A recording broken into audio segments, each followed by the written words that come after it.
Good morning students. पिछले chapter में मैं आपको बता रही थी कि diversity in the living world, ठीक है। तो इसमें मैंने बताया था कि जो अर्थ है उस पर कितने प्रकार की डाइवर्सिटी पाई जाती है। उस डाइवर्सिटी को याद करना ऐसे बहुत मुश्किल था। तो कैरोलस लीनियस ने बाइनॉमियल नोमेनक्लेचर बताया। उन्होंने क्या किया कि हर स्पीशीज़ के दो नाम रख दिए। एक था जेनेरिक नेम और दूसरा था स्पेसिफिक नेम, ठीक है। स्पेसिफिक जो एपिथेट है उसका नाम दूसरा स्पेसिफिक नेम या स्पीशीज़ भी कह सकते हैं, ठीक है। तो इसी जो प्रोवाइडिंग नेम सिस्टम था कैरोलस लीनियस का, इसी को कहा गया बाइनॉमियल नोमेनक्लेचर। देखिए, बाई मतलब दो, नॉमियल मतलब नामकरण, दो नाम जिस दे दिए किसी भी चीज़ के उसको बाइनॉमियल नोमेनक्लेचर कह दिया गया, जो दिया था कैरोलस लीनियस ने। तो इसको हम आगे बढ़ाते हुए मैंने बताया था आपको कि जो नोमेनक्लेचर था उसके बहुत से रूल्स थे। विदाउट रूल्स कोई चीज़ नहीं एग्जिस्ट करती दुनिया में, यूनिवर्स में। तो इसको भी एक रूल के तहत बनाया गया था, जिसमें फर्स्ट रूल था biological names are generally in Latin. जो भी बायोलॉजिकल नेम दिया जाएगा वो कैसा होगा, लैटिन में होगा, लैटिन वर्ड्स मतलब लैंग्वेज होगी सॉरी उसकी। And written in italic. Italic आप समझते हैं क्या होता है? देखिए, कंप्यूटर में हम लोग तीन चीज़ें पढ़ते हैं, उसमें एक होता है बोल्ड, जो बी से लिखा होता है, इसका मतलब होता है कि गहरा गहरा बोल्ड है, ठीक है। दूसरा इस तरीके से होता है इटैलिक, आई बना होता है, ठीक है, और अंडरलाइन, ठीक। इटैलिक, इटैलिक का मतलब होता है कि वो इटैलिक होगा। कोई भी जो नाम है, स्पेसिफिक नाम जो है वो, या साइंटिफिक नेम हम ये कह सकते हैं उसको, वो इटैलिक में लिखा होना चाहिए अगर लिखा हुआ है बुक पर, ठीक है। और अगर हम अपनी हाथों से लिखेंगे, ठीक है, तो हमारी मान लिया इटैलिक ही राइटिंग है, तो हम कैसे उसको स्पेसिफाई करेंगे? तो हम उसको नीचे अंडरलाइन कर देते हैं। जैसे कि जो मैंगो है, मैंगो का साइंटिफिक नेम है Mangifera indica.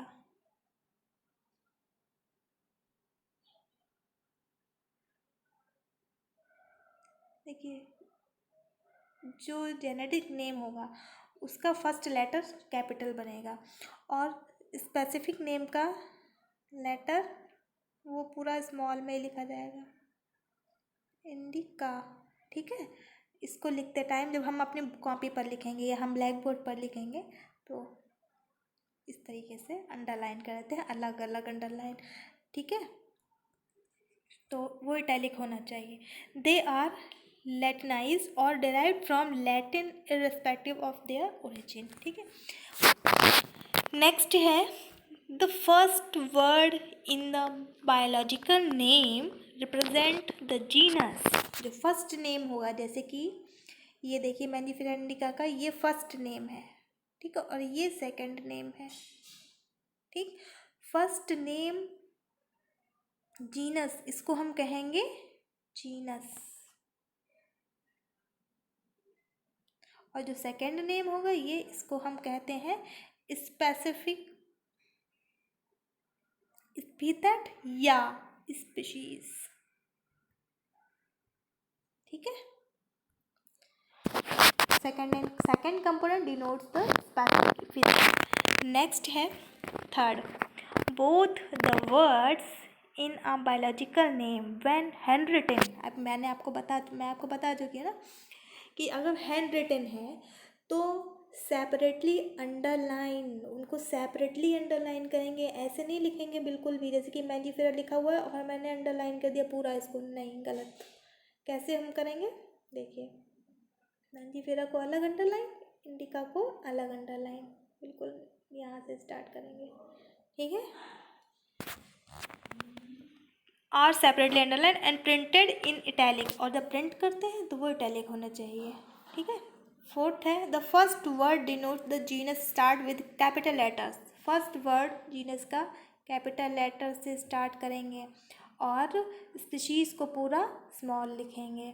While the specific epithet starts with a small letter, वो स्मॉल लेटर में पूरा लिख देंगे उसको, ठीक है। ये 4 इसके रूल्स थे कि कोई भी स्पेसिफिक नेम है या वो साइंटिफिक नेम है वो उसको हम कैसे लिखेंगे, ठीक है। नेक्स्ट है name of the author appears after specific epithet at the end of the biological name and is written in a abbreviated form. जैसे कि देखिए मैंजीफेरा इंडिका जो नाम था, ये इन्होंने कहा है कि कैसे पता करेंगे कि कौन से साइंटिस्ट ने इसका नाम दिया है, कैसे दिया है, क्योंकि अलग अलग साइंटिस्ट थे, उन्होंने अलग अलग स्पीशीज़ को नाम दिया। तो अब मैंजीफेरा इंडिका कैसे पता करेंगे, तो उसका जो साइंटिस्ट का नाम भी जोड़ेंगे, लेकिन किस लिए कैसे जोड़ेंगे ये बताया गया है इसमें। मैंजीफेरा इंडिका लिखा और स्पीशीज़ जो थी उसके बाद में लीन LINN, क्यों इन्होंने कहा है written in abbreviated form, abbreviate form में लिखेंगे मतलब शॉर्ट फॉर्म में लिखेंगे। तो लीनियस ने, कैरोलस लीनियस ने ये दिया, इसीलिए इन्होंने लिन लिख दिया, ठीक है। ऐसे पता चल जाएगा कि आखिर किसने डिस्कवर किया है। नेक्स्ट बताया कि since it is nearly impossible to study all organism, मतलब ये बिल्कुल इम्पॉसिबल था कि सभी ऑर्गेनिज्म, लिविंग ऑर्गेनिज्म को स्टडी किया जाए, कैसे। It is necessary to devise some means to make this possible, कुछ ऐसा बनाया गया जिससे ये पॉसिबल हो पाए, और इस प्रोसेस को इन्होंने क्लासिफिकेशन कहा कि इसका क्लासिफिकेशन किया गया है कि हर एनिमल को, हर प्लांट को अलग अलग उसके ग्रुप बना दिए जाएँ। Classification is grouped into convenient categories based on some easily observable characters। उनके अलग अलग कैरेक्टर्स, जो एक जैसे कैरेक्टर वाले थे उनको एक तरफ रख दिया, दूसरे तरीके से जो कैरेक्टर्स के थे उनको एक ग्रुप में रख दिया, ऐसे ही उनको डिराइव कर दिया, ठीक है। नेक्स्ट है बेस्ड ऑन कैरेक्टरिस्टिक्स, मतलब उनके कैरेक्टर के अकॉर्डिंग और लिविंग, सभी लिविंग ऑर्गेनिज्म को क्लासीफाई कर दिया गया अलग अलग टैक्सा में, ठीक है। और this process of classification is called taxonomy, ठीक है। क्या बोला, taxonomy. External and internal structure along with the structure of cell development process and ecological information of organisms are essential and form the basis of modern taxonomic studies। मतलब उसने क्या basis रखा इसमें ये बताया गया है। Hence, characterization and identification, classification and nomenclature are the process that are basis to taxonomy। क्या कैरेक्टर्स थे, क्या उनके आइडेंटिफिकेशन किस तरीके से थे, देखने में कैसे थे, फिर उनके नाम को कैसे रखा, क्या बेसिस पे रखा गया, ये सब कुछ आता है टैक्सोनॉमी में, ठीक है।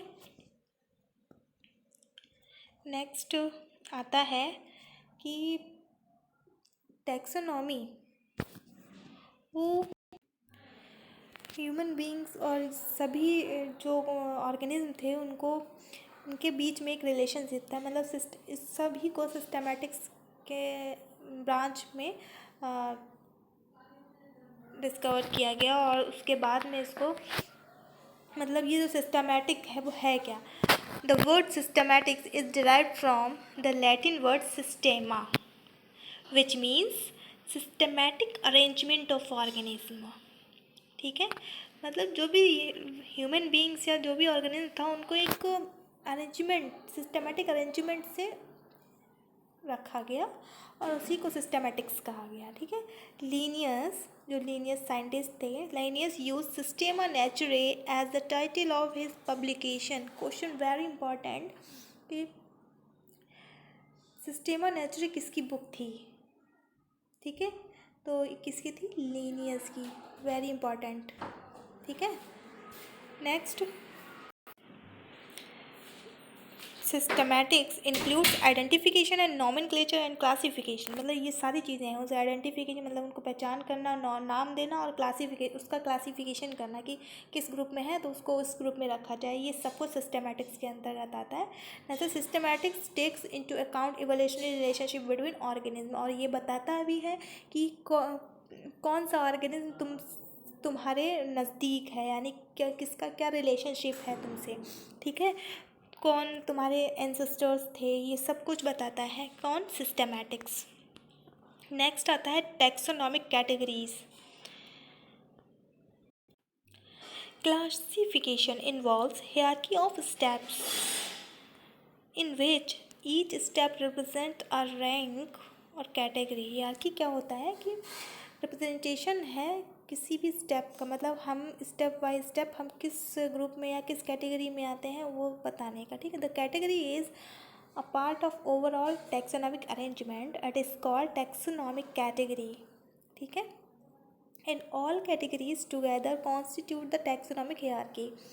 Each category refers to as a unit of classification, in fact represent a rank and commonly termed as taxon. Taxonomical studies of all known organisms have led to the development of common categories such as kingdom. देखिए kingdom two types के होते हैं, एक तो animal, दूसरा plant. अब अगर हमने कोई भी प्लांट डिस्कवर किया है तो हम किस किंगडम में रखेंगे, प्लांट में। फिर वो किस फाइलम, अब देखिए प्लांट आएगा तो हम डिवीज़न की बात करेंगे, और एनिमल आएगा तो हम फाइलम की बात करेंगे। एनिमल है तो फाइलम की बात करेंगे, प्लांट है तो डिवीज़न की बात करेंगे। नेक्स्ट, ठीक है, क्लास, कौन से क्लास में आता है, फिर कौन सा ऑर्डर है, कौन सी फैमिली है, कौन सा जीनस है, कौन सा स्पीशीज़ है, ये सब कुछ आता है एक क्लासिफिकेशन में। किसी भी एक प्लांट या किसी भी एक एनिमल का क्लासिफिकेशन करने में हमें इतनी सारी चीज़ें स्टडी करनी पड़ती हैं। और स्पीशीज़, ये वेरी इंपॉर्टेंट चीज़ है कि पूछा जाता है कि लोएस्ट कैटेगरी क्या है क्लासिफिकेशन की, तो क्या है, स्पीशीज़ है the lowest category of the classification. Next, सबसे पहले हम लोएस्ट कैटेगरी पढ़ेंगे, तो उसमें आता है species. Taxonomic studies consider a group of individual organism with fundamental similarities as a species, ठीक है। तो they have the distinct morphological differences, इनमें बहुत मॉर्फोलॉजिकल डिफरेंसेस होते हैं। डिस्टिंक्ट मतलब देखने से पता चल जाता है कि क्या होते हैं, लेकिन इनके जीन्स में बहुत कम डिफरेंसेस होते हैं, ठीक है।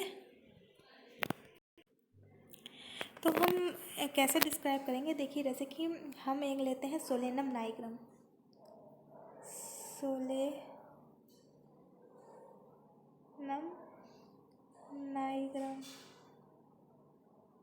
ठीक है। पोटैटो, ये क्या है, आलू यानी पोटैटो।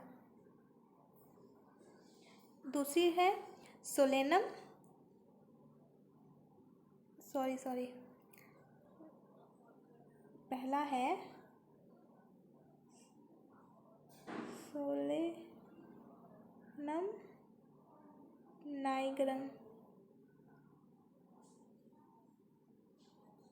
सोलेनम नाइग्रम, क्या है, मकोई। नेक्स्ट सोलेनम ट्यूबरोसम, वो क्या है, आलू ट्यूबरोसम। तो सोलेनम यानी कि दोनों में जीनस सेम है लेकिन स्पीशीज़ चेंज है, ठीक है। तो जब स्पीशीज़ चेंज हो जाती है तो उसके जो बाहर का अपीयरेंस है वो चेंज हो जाता है और उसके जीन्स अलग सेम रहते हैं। नेक्स्ट आ जाता है जैसे कि होमो सैपियंस है, तो होमो क्या है, जीनस है, सैपियंस स्पीशीज़ है। तो बहुत कम इसमें सिमिलरिटीज़, बहुत ज़्यादा सिमिलरिटीज़ दिखाई देंगी, ठीक है। नेक्स्ट आता है कि जीनस क्या है, देखिए comprises a group of related species which has more characters in common in comparison to species of other genera.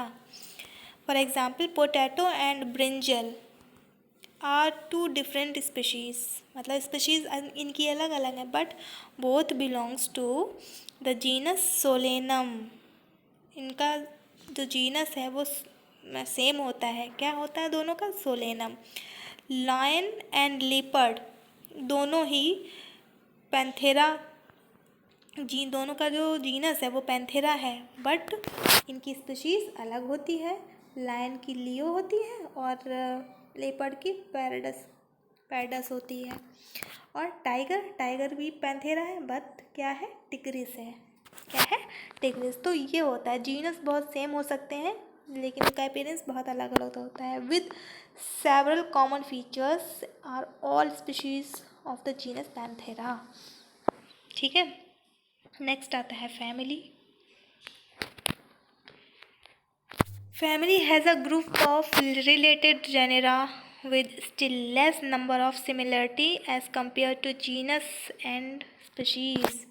देखिए, स्पीशीज़ में बहुत ज़्यादा सिमिलरिटीज़ होती हैं। अगर स्पीशीज़ कोई दो अलग अलग हैं और कुछ चेंजेस हैं तो बहुत ज़्यादा सिमिलरिटीज़ होती हैं। लेकिन उसके बाद जीनस है तो जीनस सेम है, स्पीशीज़ अलग है, तो स्पीशीज़ से कम सिमिलरिटीज़ होंगी लेकिन सिमिलरिटीज़ होंगी।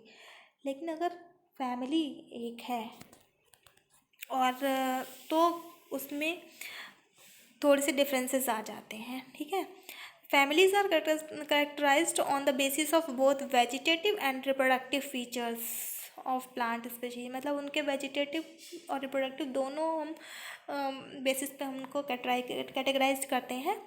जैसे कि एग्जांपल है 3 डिफरेंट जेनेरा, जो जीनस है अलग अलग हैं। मान सोलेनम है, एक Petunia and Datura are placed in same family. इन सबके जीनस अलग अलग हैं बट इनकी फैमिली एक है, सोलेनेसी। ठीक है, एमंग एनिमल्स, ये तो प्लांट्स की बात हो गई कि जीनस एक है लेकिन इनकी जो फैमिली है, सॉरी जीनस अलग अलग है, फैमिली इनकी एक ही है। जैसे कि आपको इससे बताते हैं, जीनस अलग अलग है, इनके फैमिली है सोलेनेसी। ठीक है, सबके जीनस अलग, फैमिली एक ही है। ठीक है, तो प्लांट की बात होगी। नेक्स्ट है एनिमल्स। एनिमल्स में भी देखिए आप, पैंथेरा, ठीक, compare lion, tiger, leopard, but put along with cat. इसको हमने कैट के साथ में रख दिया विद फैमिली फेलियरी।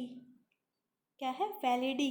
फैलिडी जो फैमिली है उसमें हमने इनके साथ में कैट को भी रख दिया, एक ही फैमिली से आते हैं ये। ठीक है, लेकिन जो कैट है उसके जीनस पैंथेरा नहीं है पहले से। नेक्स्ट आता है order. Order and other higher taxonomic categories are identified based on aggregate of characters. Order being a higher category is the assembling of families which exhibit a few similar characters। मतलब इसमें से इनमें कुछ ही character similar होते हैं, बाकी सब different होते हैं और इनको एक ही ऑर्डर में रखा गया, लेकिन इनकी फैमिली अलग अलग है। इन सभी की फैमिलीज अलग अलग है। जैसे कि एनिमल्स में हम ऑर्डर जो कार्निवोरा है उसमें हम फेलिडी भी रखेंगे और कैनिडी भी रखेंगे। दोनों जो फैमिलीज़ हैं वो किस में आ रही हैं? कार्निवोरा में, जो कि क्या है? एनिमल है का ऑर्डर है। जैसे अगर हम प्लांट में फैमिलीज़ की बात करें तो कॉन्वोवलेसी और Solanaceae are included in same order Polemoniales. ये फैमिली ऑर्डर है जिसमें ये दोनों फैमिली रखी गई हैं। ये जो ऑर्डर है इसमें ये दोनों फैमिली रखी गई हैं। और ऐसे ही ये वाला जो ऑर्डर है इसमें ये भी रखी गई है और ये भी रखी गई है, क्या? फैमिली। तो इसमें बहुत कम सिमिलरिटीज़ देखने को मिलती हैं। नेक्स्ट आता है class. This category includes related orders. इनमें रिलेटेड ऑर्डर्स को रखा जाता है। जैसे कि एग्जांपल है ऑर्डर प्राइमेटा। अगर order Primata comparison monkey, gorilla and gibbons is placed in class Mammalia.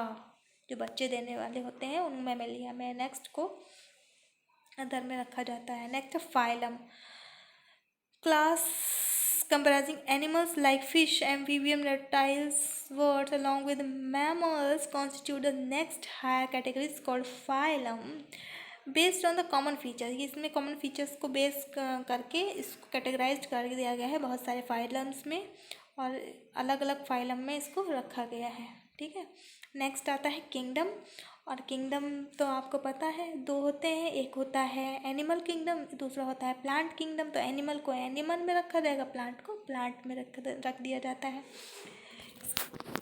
और बहुत कम सिमिलरिटीज़ होती हैं इसमें। तो सबसे पहले हम लिखते हैं किंगडम। अब यहाँ पर एक चीज़ देखिए, जब हम क्लासिफिकेशन किसी चीज़ का लिखते हैं तो सबसे पहले किंगडम लिखते हैं, प्लांट है तो प्लांट, एनिमल है तो एनिमल, फिर फाइलम और डिवीज़न। एनिमल में फाइलम लिखेंगे, प्लांट में डिवीज़न लिखेंगे, class, order, family, genus, species. और जीनस स्पीशीज़ को लिखते टाइम नीचे अंडरलाइन करते हैं। ठीक है, नेक्स्ट आता है कि इसमें कैटेगरी क्या थी और उन कैटेगरी कैसे रखा गया है, जैसे और जो भी ऑर्गेनिजम्स थे तो उनको किस तरीके से बताया गया है। तो इसमें देखिए, सबसे पहले मैंने आपको बताया था कि दो चीज़ें होती हैं, एक तो होता है किंगडम में एक प्लांट और दूसरा होता है एनिमल। तो फाइलम से पहले आता है, वो फाइलम से पहले यहाँ पर आएगा इधर। तो वो तो आप डिस्क्राइब कर ही लेंगे कि मैन है तो वो क्या है, एनिमल है, और अगर मैंगो है तो वो क्या है, प्लांट है। इसको लिखने की ज़रूरत नहीं है, आप फाइलम से देखिए, फाइलम और डिवीज़न से। फाइलम मैन, कॉर्डेटा, ये सब आपको आगे बताया जाएगा कि किस तरीके से हम इसको कैटेगराइज करते हैं। ठीक है, किस तरीके से हम इसको कैटेगराइज करते हैं, और हम कैसे कॉर्डेटा में उसको रख दिया, मैमेलिया में क्यों रख दिया, ये सारी बातें आपको आगे बताई जाएंगी जब आपको क्लासिफिकेशन पढ़ाया जाएगा। ठीक है, तो यहाँ पर सिर्फ आप इतना देखिए कि कैसे कैसे इसका नाम दिया गया है। तो कॉर्डेटा, मैमेलिया, क्लास इसका मैमेलिया हो गया, ऑर्डर प्राइमेटा, फैमिली होमोनिडी, जीनस होमो, और बायोलॉजिकल नेम क्या हो जाएगा, होमो सैपियंस। तो यहाँ पर स्पीशीज़ क्या हो गई, सैपियंस। और जब हम लिखते हैं, कॉपी पे लिखेंगे, बहुत ध्यान से कॉपी पे जब हम लिखेंगे तो दोनों को अलग अलग अंडरलाइन जरूर करेंगे। ठीक है, कॉपी पे लिखेंगे तो दोनों को अंडरलाइन जरूर करेंगे ऐसे।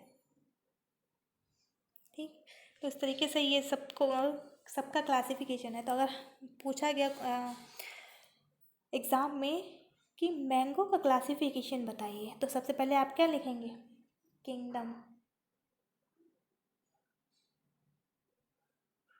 Kingdom, Plantae.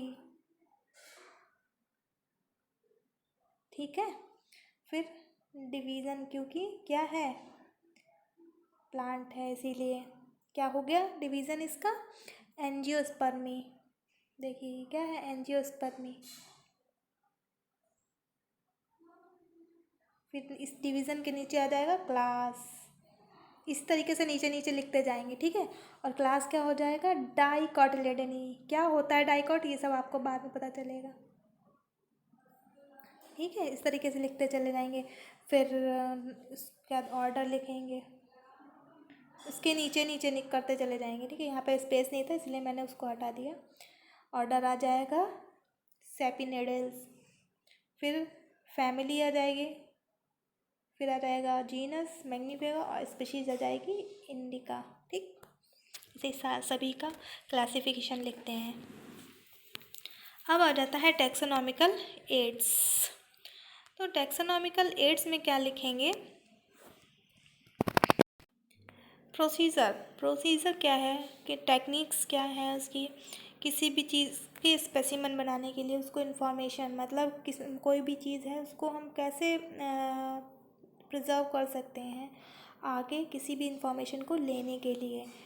ठीक है, जैसे आपने देखे होंगे हर्बेरियम होती है, हर्बेरियम फाइल बनाते हैं हम लोग, तो उसमें डिफरेंट डिफरेंट प्लांट्स लगाते हैं। या म्यूज़ियम होता है, वहाँ पर बहुत पुरानी पुरानी चीज़ें वहाँ पे स्टोर रहती हैं या बहुत दिनों तक सही सलामत रहती हैं, तो वो उस तरीके से बताया गया है। तो इसके अंदर जो टैक्सोनॉमिकल एड्स है, इसके अंदर क्या आता है, तो सबसे पहले आती है हर्बेरियम। हर्बेरियम क्या है देखिए, herbarium is a store house of collected plants specimen, मतलब वहाँ पर वो एक ऐसा स्टोर हाउस है जिसमें हम प्लांट के स्पेसिमेन को कलेक्ट करते हैं। कैसे? दैट आर ड्राइड, सुखाकर, प्रेस करके और प्रिजर्व ऑन शीट। मैं आपको दिखाऊंगी हर्बेरियम शीट कैसी होती है। एक पेपर पर प्लांट के पार्ट को या लीफ को उसको सुखा कर प्रेस करके और उस पर लगाया जाता है। ठीक है, प्रोसीजर है इसमें, क्या करते हैं इसमें डिस्क्रिप्शन हर्बेरियम शीट कैरी पहले लेते हैं, फिर कलेक्शन को सेलेक्ट करते हैं, उसका नाम लिखते हैं, फैमिली लिखते हैं, फिर उसको कलेक्टर का नेम लिखते हैं, जो कलेक्ट करता है उसका नाम, फिर उसको प्रिजर्व करके रख दिया जाता है। नेक्स्ट आता है सी के एड्स के ही अंतर्गत बॉटेनिकल गार्डन। यहाँ पर क्या किया जाता है, these specialised gardens have collection of living plants for reference, मतलब कि रेफरेंस के लिए यहाँ पर बहुत बड़े बड़े प्लांट, इसमें कोई स्पेसिमन नहीं होता है, यहाँ पर प्लांट लगाए जाते हैं। The famous botanical garden are at Kew England, Indian botanical garden Howrah India, and at national botanical research institute Lucknow. ये इंडिया और ये मेन ये हमारे सबसे पड़ोस में है लखनऊ में, Indian botanical research institute NBRI। ठीक है, क्वेश्चन आ जाता है कि कुछ बॉटेनिकल गार्डन्स के नाम बताइए, तो उसमें आप ये बता देंगे। Museum have a collection of preserve plant and animals. Museum में देखिए बॉटेनिकल गार्डन में सिर्फ प्लांट को हम रखते हैं, वहाँ पर प्लांट रेफरेंस के लिए लगाए जाते हैं और बहुत बड़े बड़े और अच्छे अच्छे प्लांट्स होते हैं, लेकिन म्यूजियम में हम प्लांट और एनिमल दोनों को प्रिजर्व करके रखते हैं। जैसे कि specimens are preserve in the container और जार प्रिजर्वेटिव सॉल्यूशन। एक बहुत बड़ा सा जार या छोटा जार हम लेते हैं, उसमें एक प्रिजर्वेटिव सॉल्यूशन रखते हैं और सॉल्यूशन के अंदर हम प्लांट या एनिमल का स्पेसिमेन रखते हैं जो उसमें प्रिजर्व रहता है, और अगर वो फिर फर्दर यूज़ किया रहता है उसको दिखाने के लिए। ठीक है, तो ऐसे हम जैसे कि museum of an collection of skeleton of animals too, हमने उसमें स्केलेटन भी रखे होते हैं, तो बहुत सारे एनिमल्स के स्केलेटन। ठीक है, नेक्स्ट आता है zoological park. These are the place where wild animals are kept in protected environment under human care and which enable use to learn about their food habits and behavior. All animals in a zoo are provided as far as possible the conditions similar to their natural habitat. इसमें animals को ऐसी situation में रखा जाता है, ऐसे environment में रखा जाता है जिस तरीके के इन्वायरमेंट में वो रहते हैं, उनको एक बहुत बड़ा एरिया दिया जाता है रहने के लिए। जैसे कि अगर बत्तख है, आप देख रहे हैं इस यहाँ पर, तो वो अगर पानी में, तो उसके लिए पॉन्ड बहुत बड़ा सा बनाया जाता है। बहुत जंगल, अगर कोई जंगल रहना चाहता है जंगल में, तो उसको उस तरीके का इन्वायरमेंट दिया जाता है। तो हर एनिमल को उसके उस तरीके के इन्वायरमेंट में रखा जाता है। तो जूलॉजिकल पार्क, आपने काफ़ी जूलॉजिकल पार्क देखे होंगे। ठीक है, तो ये होता है। नेक्स्ट आता है keys is another taxonomical aids used for identification of plant and animal based on the similarities and dissimilarities. The keys are based on contrasting characters, generally in a pair called couplet. Each statement in the key is called lead. Separate taxonomic keys are required for each taxonomic category. Keys are generally analytical in nature. ठीक है, तो कुल मिला के यहाँ पर इतना ही बताया गया है। और इसमें देखिए, flora contains the actual account of habitat and distribution of plant of a given area. देखिए, अगर हम फ्लोरा की बात करें तो हम प्लांट से रिलेट करते हैं उसको, और फौना की बात करें तो उसमें हम एनिमल्स को करते हैं। फौना आ जाएगा एनिमल्स और फ्लोरा रिलेटेड हो जाएगा प्लांट से। ठीक है, तो यहाँ पर ये आपका फर्स्ट चैप्टर कंप्लीट होता है और ये पूरा डिस्क्रिप्शन हो गया आपके फर्स्ट चैप्टर का। इससे रिलेटेड आपको अगर कोई भी क्वेरी है तो आप नीचे कमेंट में लिख कर मुझसे पूछ सकते हैं, मैं उसका रिप्लाई करूँगी। ठीक है, थैंक्स।